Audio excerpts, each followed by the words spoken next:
Je suis en forme de 4 ans. Bien sûr. Donc c'est ça. Donc il faut rester jeune. Ok, merci Maman Boubette. J'ai encore une question. Il y a des moments où on se dit, mais pourquoi ma promesse tarde? Pourquoi les frères ne me voient pas? Qu'est-ce que je fais de mauvais? Comment je dois me comporter? Ou bien est-ce que c'est ma relation avec Dieu qui n'est pas bonne? Qu'est-ce que je fais de mauvais?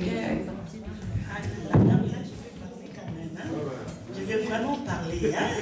Surtout aux célibataires, le jeune fille. Ou bien le jeune garçon aussi, hein? Oui. Tu vois, les choses de mariage, c'est pas seulement un truc spirituel, hein? C'est pas seulement roba, chérie. La Bible dit, les hommes aiment ce qui attire, ce qui frappe. Ah oui, hein? Ah oui. Ah oui, amen. Les célibataires qui tardent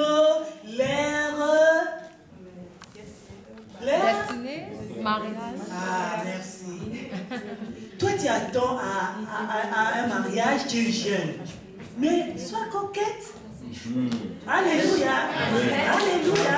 Cet homme-là n'avait pas aimé parce que j'étais dans le Seigneur, parce que j'ai chanté. Non, elle a dit aussi quand même que cette fille-là est aussi présentable.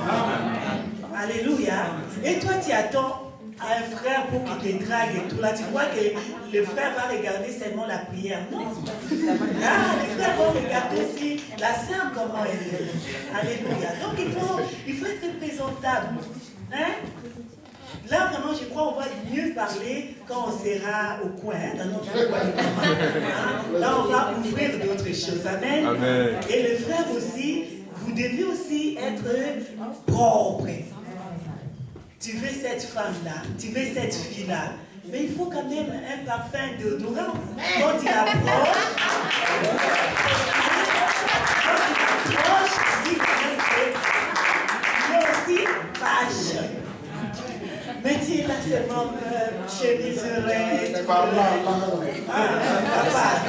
Papa, tu vas voir un frère, l'autre frère va venir et prend. Et là, tu vas regretter, tu vas perdre même 10 fiancés après. À 11e, là, tu vas demander la délivrance. Et là, moi, je dirais à papa, non, papa, c'est pas la prière, ça. Ça, c'est seulement un petit déodorant et... Amen. Voilà. Pasteur David, vous avez quelque chose à rajouter? En tout cas, ma femme a bien parlé. Donc il y a cet aspect-là dans la présentation, l'hygiène, que ce soit du côté de la femme, du côté de l'homme. Et puis, qu'est-ce que je peux dire encore?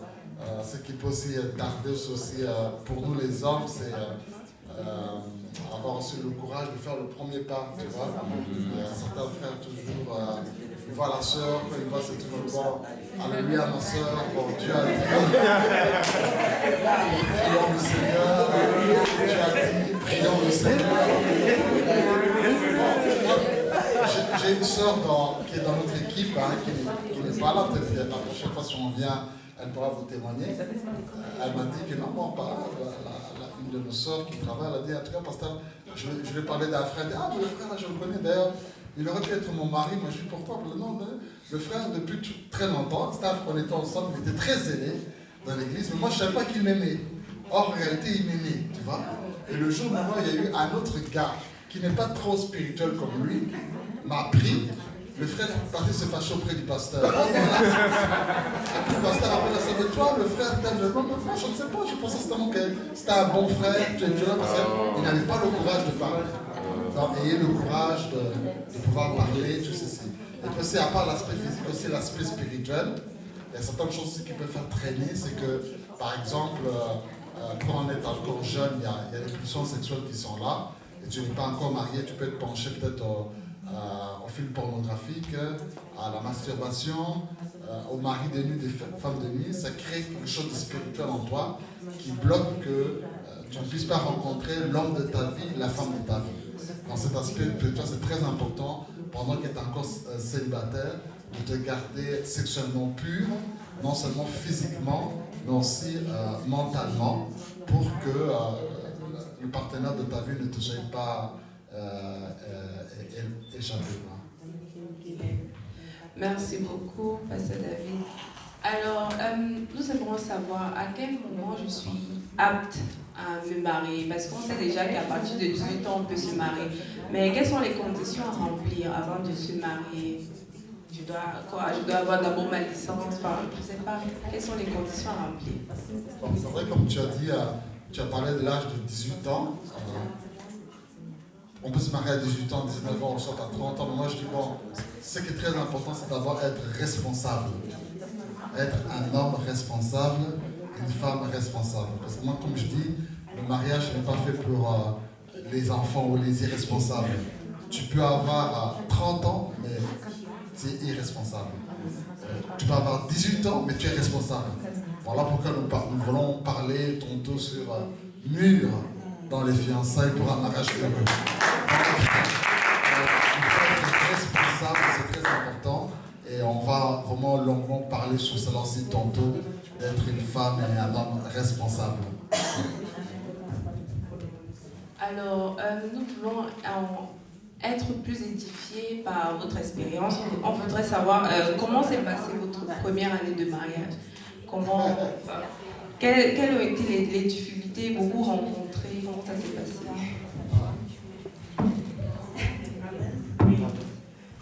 Alors, les difficultés dans notre premier mariage, c'était par rapport aux finances, matériel et tout. Mon mari n'avait pas de papier, moi j'avais pas de papier. Alors, on n'avait rien. On n'avait rien, pas de travail. Et mon mari avait encore le charge de ses frères, ses deux frères, qu'on élevait à notre maison. Alors, on n'avait rien, on avait vraiment des difficultés financières. Mais c'est bizarre parce que moi, je crois que c'est des moments vraiment le meilleur de notre couple. Yes. On n'avait rien, mais il y avait l'amour.